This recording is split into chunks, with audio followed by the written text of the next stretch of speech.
So the new Skate game, Skate 4, which is not even going to be called Skate 4, by the way, is going free to play. We're just going to start this video off just like that. The title's not clickbait. The title is real, and what I just said is also real. It's been officially confirmed. The game is going to be free to play. We're going to go through some more details regarding that, as well as other stuff that has been revealed. It's pretty crazy. So if you guys do enjoy this one, be sure to leave a like, subscribe for more.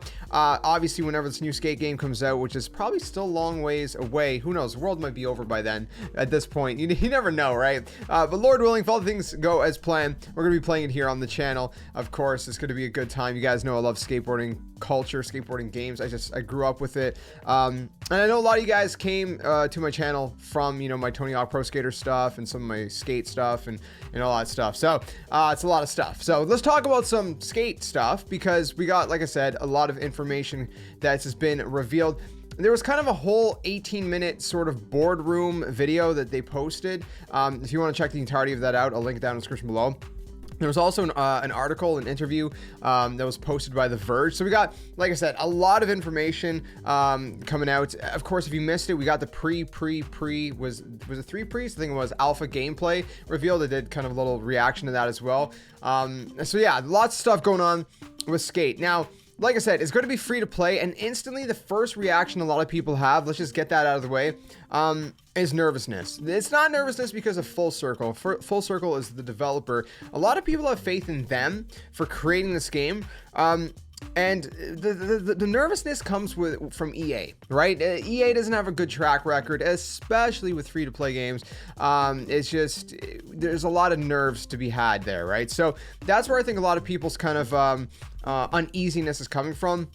A lot of people, when they heard it's free to play, had some reactions of oh no, or you know what I mean, because like usually free to play means it's gonna go into a pretty poor direction. Now I really hope that EA just gives Full Circle entire creative freedom. They don't push too hard with some corporate stuff, because again, we've seen from the corporate side of things, whether it's EA or Activision, whoever else, the suits, as I would call them, the business people that run these publishing companies that really have little to no idea about the true gaming industry. They just kind of they understand the business side of it, but they don't really understand the gaming side of it. When they get too involved with this sort of thing, that's when a lot of fans just they're left with a very kind of not a very good taste, right? It's just like, it's off-putting. So it's going to be free to play. Now, as far as platforms go, let's just get that out of the way as well. We don't know exactly which consoles. All they said is that it's going to be coming to PlayStation, it's going to be coming to Xbox, and it's going to be coming to PC. Is it going to PS5 only and Xbox Series X and S only? Is it going to be also on Xbox One and PS4? That part I don't know. So we just know that it's going to be on PlayStation, Xbox, PC. So I guess Nintendo is out of luck with this one, it seems, unless they port it later on. I don't know, maybe they'll do something like that. Here's a really cool thing though. There is going to be cross-play, and there is going to be cross-progression. So if you own it on multiple platforms, maybe you want to play a little bit on your PC, then you want to play, maybe a little bit on your console for whatever reason. Some people like doing that for whatever. I mean, who knows? Maybe you have like a laptop, a gaming laptop, and you take it with you on the go, or maybe you got a Steam Deck, right? Or whatever else. So there's those elements. So cross-progression is going to be nice, but also cross-play. So if you have friends that are on other platforms, you don't have to be on a same platform to play. I mean, this has been more common as time has progressed. Really cool to see more and more games kind of implement these features. So I'm really glad about that personally. The developers said they're also exploring a mobile version also, which is very interesting to say the very least. I don't know how that's going to work. If they're going to make a mobile version, they better bring it to Nintendo Switch at that point. You know what I mean? Like, there's no excuse if they're going to make a mobile version, not to bring it to the Switch also. So I guess the idea, from what it seems like, there's more information to tell you guys. I just want to kind of nitpick this for a second. I think the idea is an ever-evolving community and an ever-evolving game. Now, where you got to give Full Circle mad props is they've been very community focused from the start. They have a whole Discord. You can kind of chime in, and from day one, they've been kind of getting feedback. What do you guys want? What do you guys don't want? What would you guys like to see? What do you not want to see? So there's been a lot of community dialogue. So you got to give them props for that. That gives me hope that this game is going to be fantastic. I mean, listen, it's a skate game. The skate community, right? Whether it's Tony Hawk Pro Skater, Skate, Session, Skater XL, whatever. The fans that love skateboarding games, skateboarding culture. It's a very tight-knit one, right? And so you know, obviously we want to see certain things and we don't want to see other things, you know what I mean? So it seems like they're going in the right direction so far, but hopefully everything kind of continues to unfold in that way. Like I said, it's not going to be called Skate 4. It's just going to be called Skate. They're just calling it Skate. I don't know how that's going to work. I don't know, you know, with the first game, how are they going to differentiate that from the first game? I guess the first game technically is called EA Skate. So maybe they're just dropping the EA from the title and they're just calling it Skate. Whereas the first game was EA Skate and then EA Skate 2. Even though we don't refer it to the EA, technically that's the title. So I guess maybe that's what they're doing. Now here's the thing. Well, you know, let's just say this. It is still early in development. Like I said, there's still a long ways to go. It seems like they're making great progress from what we've seen with that pre-alpha gameplay footage, trailer, whatever you want to call it.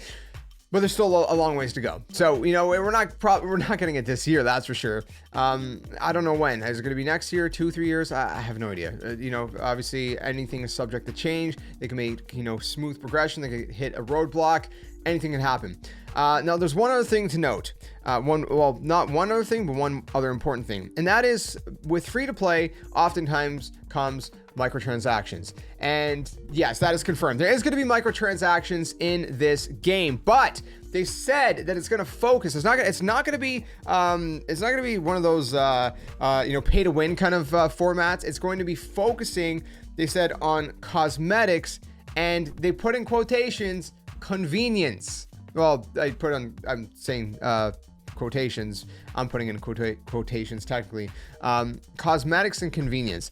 What does convenience even mean? I just hit my microphone. I'm sorry if that made an obnoxious noise. They said, I want to be very clear.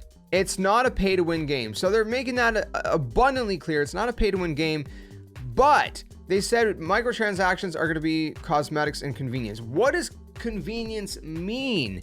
I don't know. They said there won't be any gameplay areas hidden exclusively behind a paywall. So no gameplay areas behind a paywall.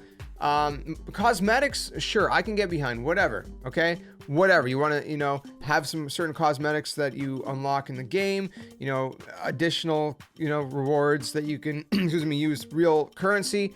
If it's free to play, I mean, whatever, they need to monetize somehow. My issue is the word convenience.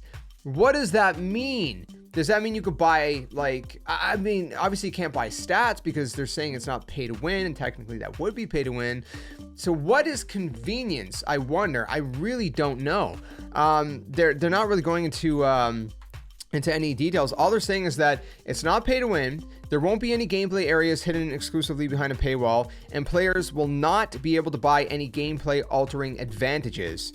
That's what they said. They said the team believes that the best business models are based on respect, trust, and transparency. So if that is true, then, you know, there's trust to be had in them. If that is their focus, they want to create a healthy model, they say, that will allow them to continue investing back into the game.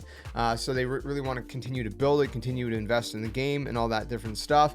The team says they're planning to have like seasonal drops, like live events in the game, which, you know, we've seen that in a lot of other games, but for a skate game, I'm really intrigued to see how that's going to work. And I like the potential of this, right? The potential of having these live events and ever expanding and ever evolving, game like this, a skateboarding game.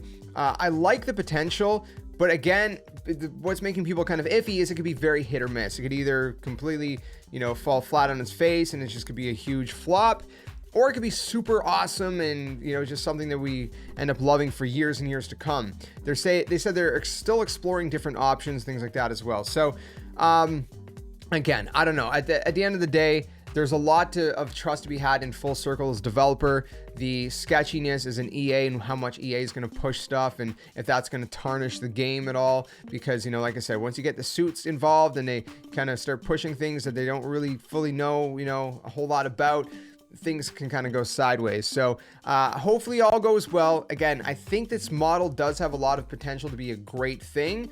but it also has the potential to fall flat on its face, and that's what kind of worries me. Time will tell. We'll see how this goes. It's a good sign that, you know, they're really trying to focus on trust and transparency and all that, and that, you know, they've had the community involved from day one. So let me know your thoughts about all this new information regarding this new skate game. What do you think of it? Are you confident? Are you kind of iffy? Somewhere in between? Let me know your thoughts down in the comments below, and be sure to subscribe for more. We talk about the games and play the games here on the channel. For Nintendo content goes on a different channel. Links in the description below for that. And I'll see you guys soon in another one. Tell them your friends. Game on. Thanks for watching.